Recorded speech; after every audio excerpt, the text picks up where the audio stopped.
একদিন সকালে টুনটুনি ছানা ডালে বসে সূর্যের আলোতে গা গরম করছিল। হালকা বাতাস বইছিল, আর গাছের পাতারা মৃদু শব্দ করছিল।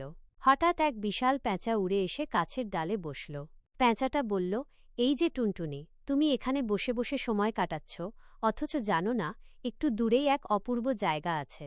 টুনটুনি কৌতূহলী হয়ে জিজ্ঞাসা করল, কি জায়গা? পেঁচা বলল, একটা নদী, তার পানি এতটাই স্বচ্ছ যে তুমি নিজের মুখ স্পষ্ট দেখতে পাবে। চারপাশে বড় বড় গাছ, আর সেই গাছ থেকে মিষ্টি মধুর বাতাস আসে। নদীর ধারে বসে থাকলেই মনটা শান্ত হয়ে যায়। টুনটুনি চোখ বড় বড় করে শুনছিল।